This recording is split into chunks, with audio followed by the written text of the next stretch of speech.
Negotiating teams have been struggling to reach a compromise over fisheries, so-called level playing field rules for fair competition, and on the issue of how a deal will be enforced. Let's listen to what Mr Barnier had to say as he left London in the last hour. Good morning, Monsieur Barnier. Hello, what will you be saying to President von der Leyen? Good morning. Good morning. We keep calm, as always, and if there is still a way, we will see. Huh? Thank you. Au revoir. Is all hope of a deal lost, Mr Barnier?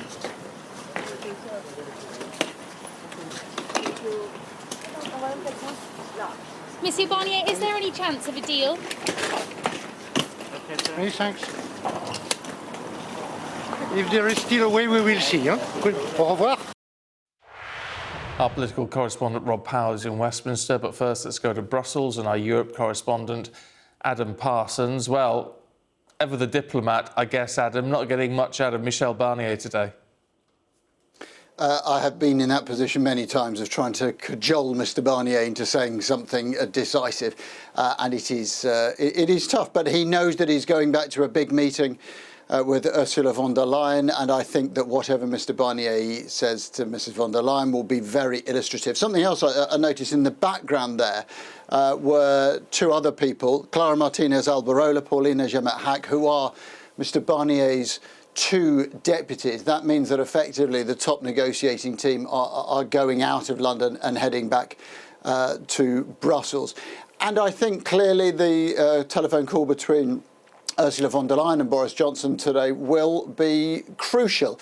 What has happened here is that Mr Barnier has reached the edge of his so-called mandate. What is that? Well, it's a set of guidelines and restrictions that were given to him on day one about effectively you can go this far and no further.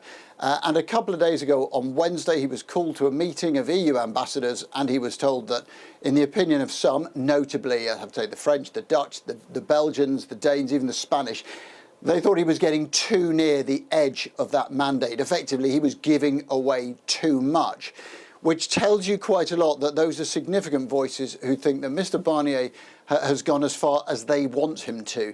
So on the flip side of that, if the UK is saying we need more concessions, there is not a lot of wriggle room.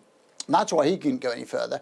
That's why it will need leaders like Mr von der Leyen, like Boris Johnson, to come up with a compromise, but a warning that while Boris Johnson has got Parliament, who would have to ratify anything that he agrees, Ursula von der Leyen has got the leaders of all those EU member states, notably Emmanuel Macron in France. There is still a lot of wriggling and politics and diplomacy before a deal can be done. And of course, time is exceptionally short.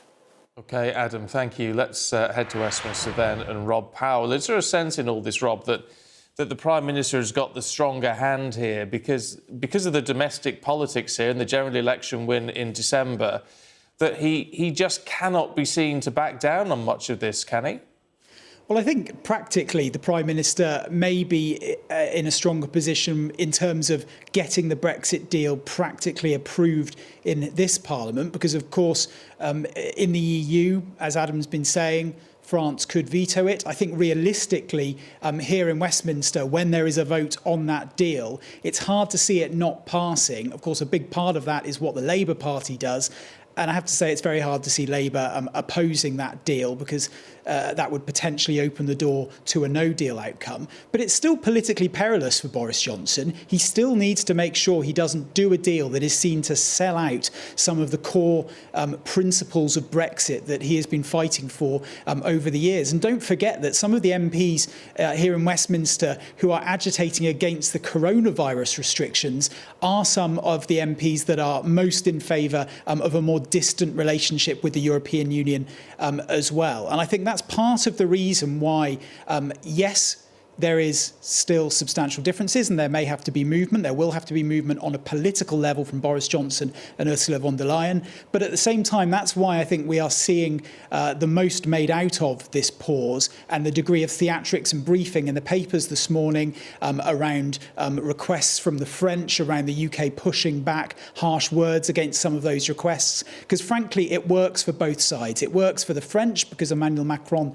needs to show that he is not selling out his fish fishing industry. It works for Boris Johnson as well, because he needs to show that he is battling for this Brexit deal. I think in reality, it's not necessarily a case of who blinks first. Both sides will need to blink a little bit, but it is hard to sell any climb downs to a sceptical home crowd in this context. I think fudges are more difficult, and that's why the prospect of no deal can never be completely ruled out.